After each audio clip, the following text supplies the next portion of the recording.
Obrigado, Sra. Doutora, pela sua apresentação fabulosa. E queria agradecer também, antes de começar, em primeiro lugar, a minha querida aluna, distinta aluna que foi Cátia Antuna, e a toda a organização deste workshop,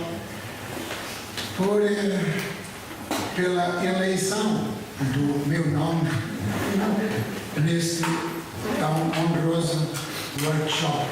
Não é propriamente uma eleição divina, mas queiram crer que é uma eleição muito honrosa. Sinto-me aqui também nesta mesa com o meu querido aluno, que foi também o professor José Rosa. Se eu tivesse chumbado, lembrava-se disto.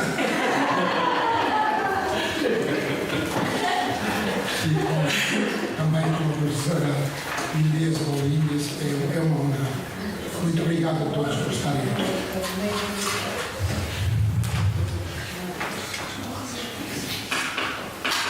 Então, eleição divina e percepção humana do ser humano.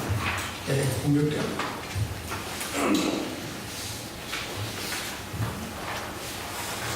A reflexão que foi pedida sobre a eleição divina do povo de Israel só no Antigo Testamento começa por ser um problema hermenêutico. Para entendê-la, esta reflexão, temos de enfrentar os textos bíblicos e interpretá-los no seu contexto histórico, cultural, literário, religioso, com as ferramentas hermenêuticas postas hoje à nossa disposição.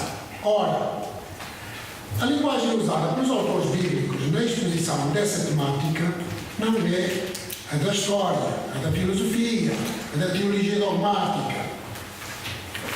É a da fé intuitiva, expressa em diversos géneros literários, desde os discursos de Deus de Moisés no Deuteronômio até aos oráculos proféticos.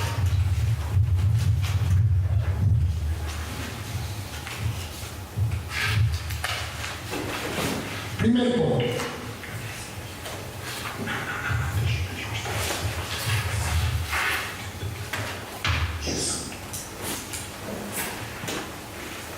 No princípio, eleito é o rei.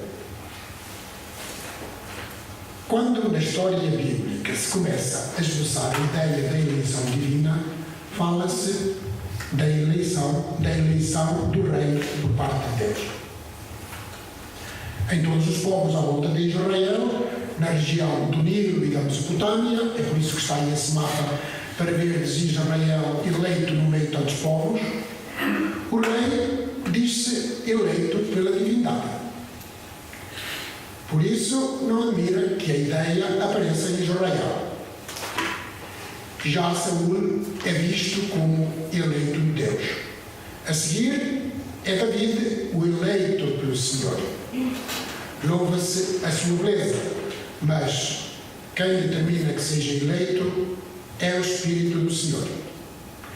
O que se dá como razão definitiva para a eleição de David é um desígnio divino indecifrável.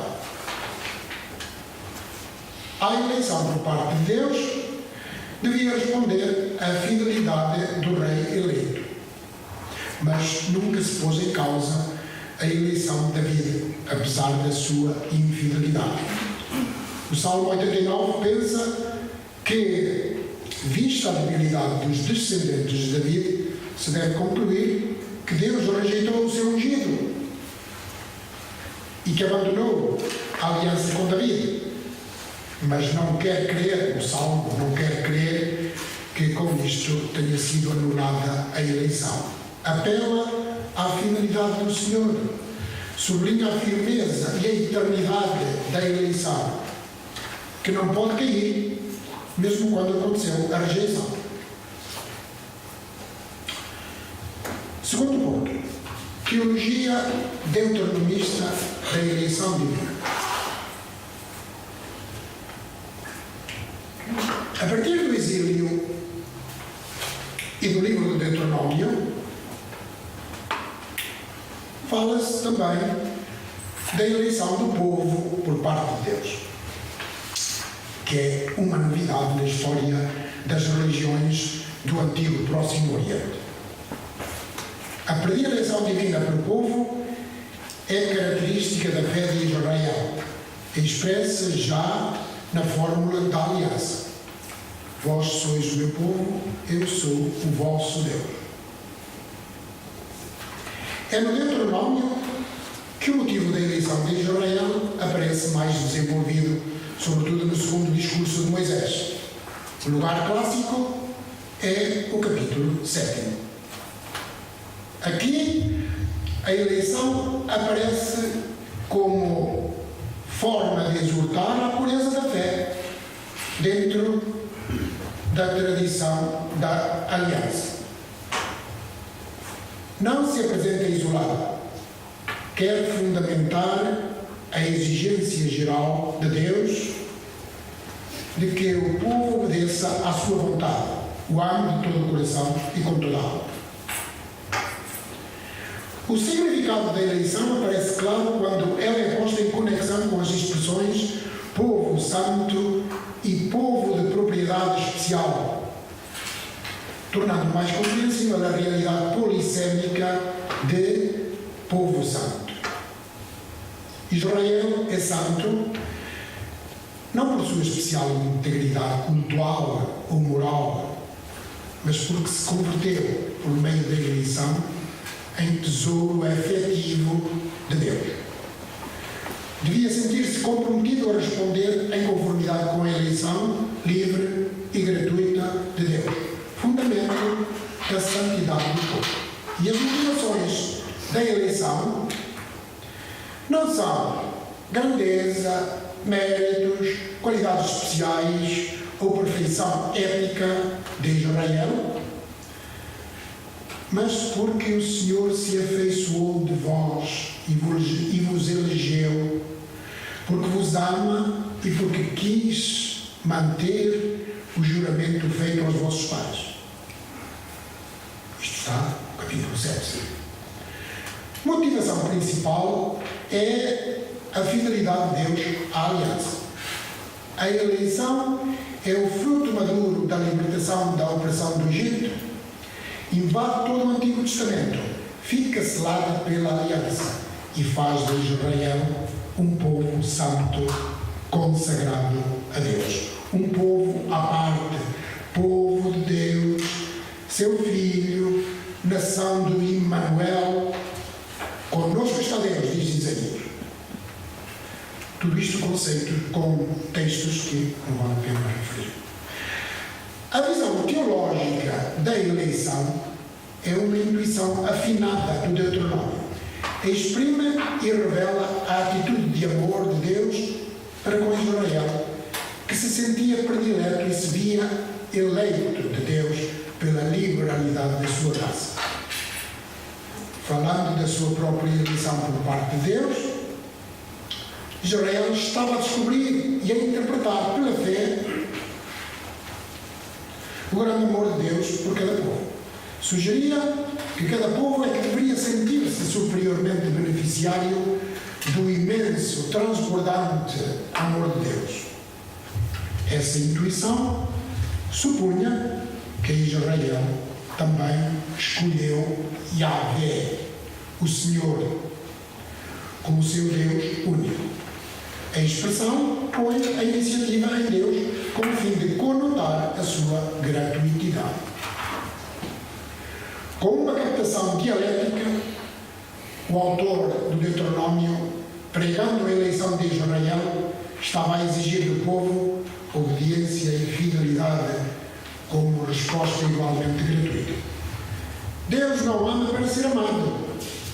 Ama porque isso é da sua natureza. E, sendo Deus da pessoa, como se revela na revelação bíblica, não pode não amar. E a razão do amor estava em Deus, não em Israel. Todavia, próprio do amor também é suscitar mais amor, gerando uma resposta adequada. Em paralelo à eleição do povo, o Deuteronômio fala da eleição por parte de Deus do Templo de Jerusalém, lugar para a morada do seu nome. A eleição de um único santuário tinha o sentido de centralização do culto.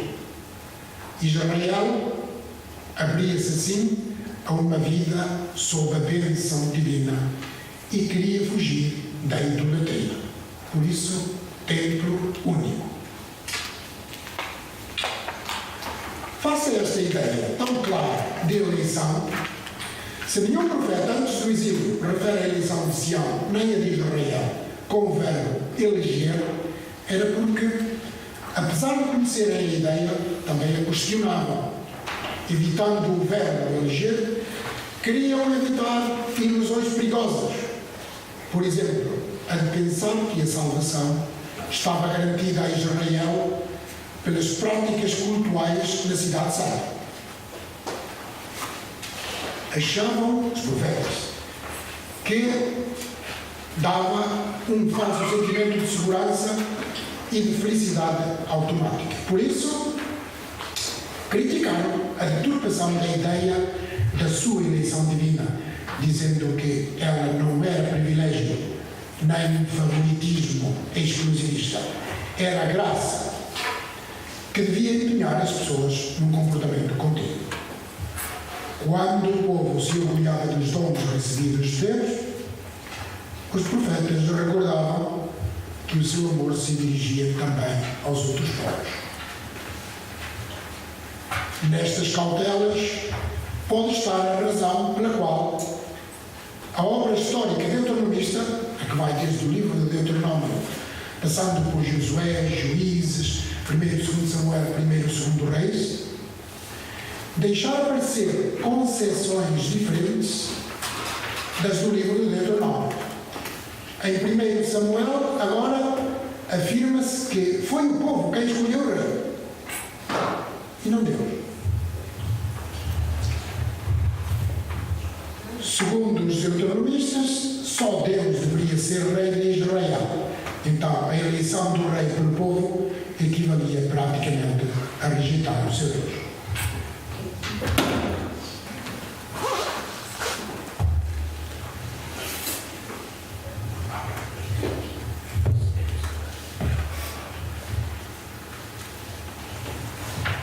Em Josué, capítulo 24,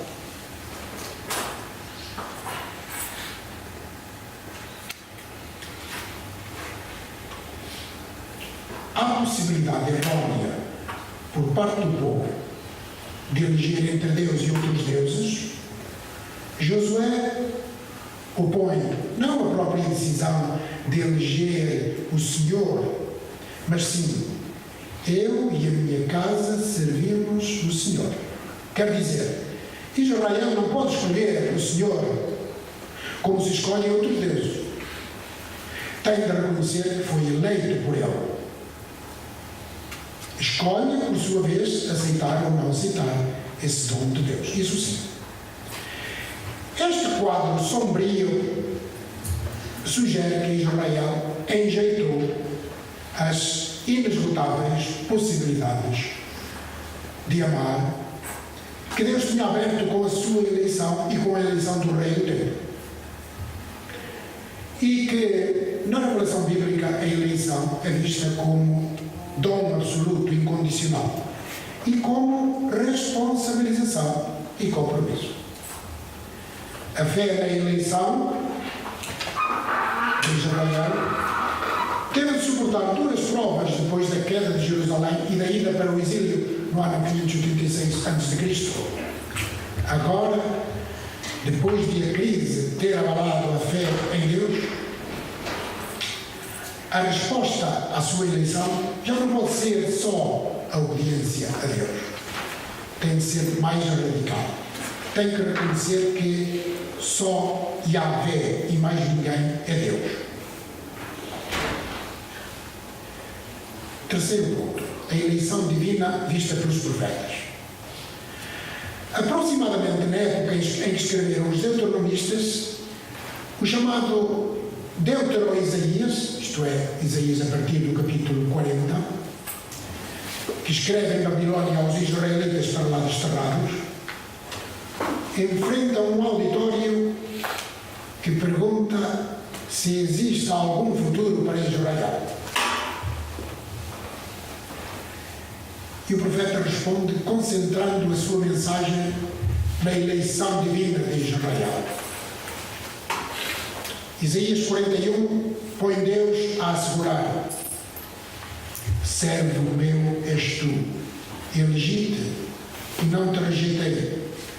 Agora escuta-me, Jacó, meu servo, Israel, a quem elegi. Nada temas, meu eleito. A consciência da eleição abre a Israel a porta do futuro e da esperança. Profeta Ezequiel, profeta Jeremias, Zacarias fala de nova eleição de Jerusalém. A eleição não é fixada de forma determinista. A correspondência entre a eleição de Deus e compromisso humano são tomados a sério. E a eleição divina não é uma inevitabilidade da graça, é um chamamento que exige resposta. Zacarias dá um passo em frente na captação da relação de Deus com os humanos. Mesmo garantindo que Deus continua a pôr a sua morada no meio de Israel, naqueles dias muitas nações se unirão ao Senhor e serão meu povo. Põe Zacarias, Deus a falar assim. Com isto superam-se as fronteiras do Israel restrito e o particularismo da fé na eleição de Israel como propriedade particular de Deus. É o reconhecimento de Deus por todas as nações. A eleição de Israel é inerente ao universalismo do poder divino e da salvação. Os dons obtidos com a eleição divina estão radicalmente destinados a todos, pois todos são amados por Deus.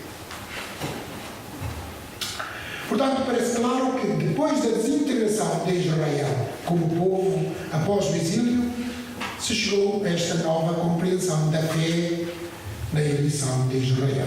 Determina-se uma nova dimensão do povo de Deus, na qual domina a responsabilidade da pessoa individual.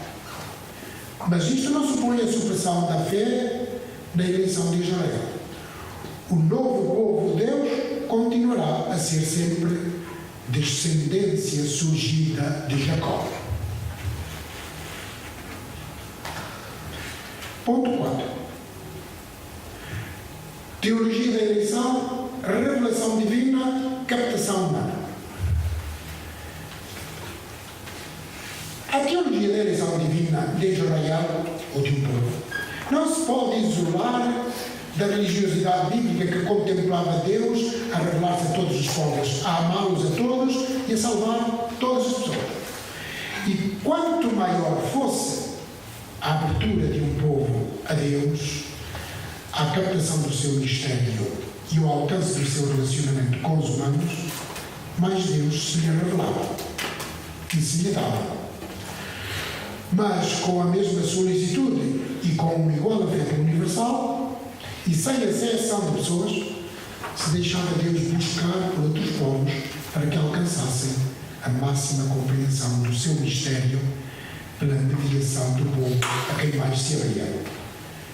Do contato vivo com a revelação bíblica, presente-se facilmente na história do antigo Próximo Oriente, tal como aparece pintada aí nesse mapa, aparece um grupo humano a enveredar por uma peculiar experiência religiosa que capta o divino enquanto solícito pelos humanos. Nessa demanda particularmente intensa, digamos à nossa maneira, Deus encontrava abertura propícia para mais se manifestar numa ligação crescente com a humanidade. Nessa experiência não havia magia. A revelação de Deus ao povo de cima para baixo era correlativa à captação de Deus pelo povo de baixo para cima. Acontecia na medida em que uma consciência livre e crente procurava o sentido último para a vida na transcendência gratuita. Era a chamada condescendência de Deus. O sentido dessa particularidade no Deus que ama todos os povos era o de um povo se ir convertendo em mediação para a progressão de outros na procura do divino. Na história da revelação de Deus, o captado por um povo não era espólio a se embarcar, mas dom a partilhar. A eleição divina do povo bíblico culminou dentro de uma estratégia do amor na eleição de todos os povos e pessoas como sumamente amados por Deus. Era compreensível que o povo que mais queria Deus se sentisse mais amado por Ele e por isso se dissesse eleito dentre todos os povos. Mas essa sensação, atenção, essa sensação era a fé em ação, a elevar-se. Falar de eleição divina do povo de Deus não significava que ele, entretanto, abandonasse os outros povos. A eleição não fica refém da dificuldade que a muitos surge, que a eleição de Israel suporia a não eleição dos outros povos, como acontece entre nós. Se é eleito um Presidente da República, os outros candidatos são excluídos. Não é assim aqui. A relação vivida como eleição pertencia à normal psicologia e sociologia religiosa, pois na realidade isso é o que fazem todas as religiões, cada uma a seu modo. Deus ama todos, mas a apreciação do amor é particular. E a particularidade em Israel nascia não do amor divino, mas da resposta humana, histórica. A mais intensa procura e o mais profundo encontro conseguido levavam à clara consciência de ser preferido, eleito. Dizer-se eleito é o outro lado do amor recebido, como eleição é o outro lado do amor ativo. Eleição é o apelo, o poder, a força do amor de Deus. Conclusão.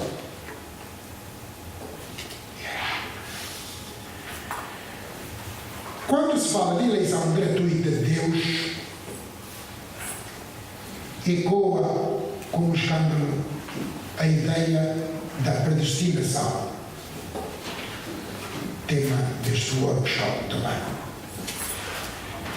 Ecoa a ideia da predestinação, que aumenta ainda mais o escândalo ao ver como reverso desta doutrina a possibilidade de uma reprovação. Ora, a eleição divina de Israel, entendida como se exprime na Bíblia, não se identifica com a predestinação.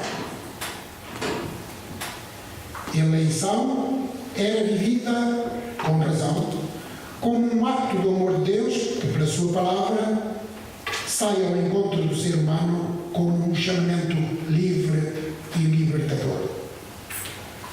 Diferentemente, predestinação indicaria que, da parte do poder divino que domina o humano, teria sido tomada sobre ele uma decisão prévia à sua existência, desde toda a eternidade, que o destinaria irrevogavelmente à salvação ou à condenação, de modo que, fizesse o que fizesse, não poderia alterar essa decisão, que, aliás, nem o próprio Deus poderia revisar.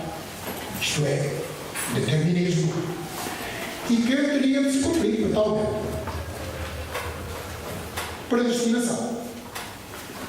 Mas predestinação exorbita do âmbito da teologia bíblica da eleição divina de um povo ou de uma pessoa.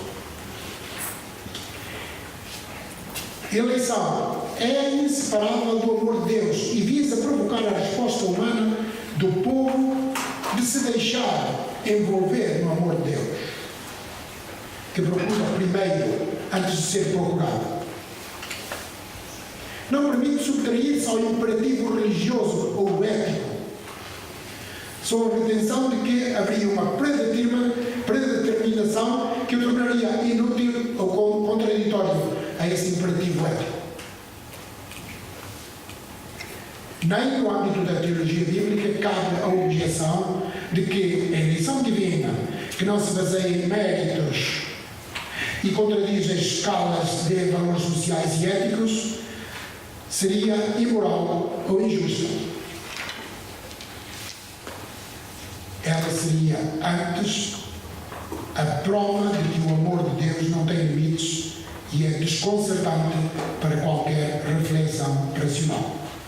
A reprovação só poderia ser autorreprovação ou reprovação subjetiva desse amor de Deus já conhecido. Em conformidade com tudo isto, na nova aliança, Israel continua a ser um povo eleito, porque, diz Paulo aos Romanos, em relação à eleição, são amados devido aos seus antepassados. É que os dons e o chamamento de Deus são irrevogáveis. Capítulo 11. Deus não retira o seu amor. A decisão livre com que elegeu o povo não assenta em pressupostos do eleito, mas no chamamento gratuito ao eleito. O intervalo da negativa de Israel contribuiu para ampliar o horizonte da graça de Deus a todos os povos. Com isso, romperam-se as fronteiras iniciais da eleição divina e a salvação adquiriu dimensão universalista, precisamente ao alcançar em Jesus Cristo a plenitude do humano, isto é, ao oferecer-se a todos os humanos como realidade que tem a ver com os humanos. A eleição histórica de um povo por parte de Deus convergiu no seu ponto culminante numa pessoa, no Filho Jesus, o meu eleito, como diz Lucas. O meu eleito, o fim último para o qual se orienta toda a eleição precedente. E em Jesus Cristo compreende-se a orientação e o sentido da eleição divina, fazer todos os humanos irmãos. Carta aos Gálatas.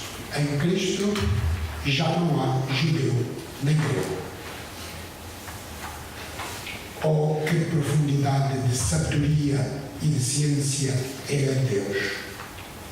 Como são insondáveis os seus desígnios e impenetráveis os seus caminhos. Dele, por ele e para ele é tudo o que existe.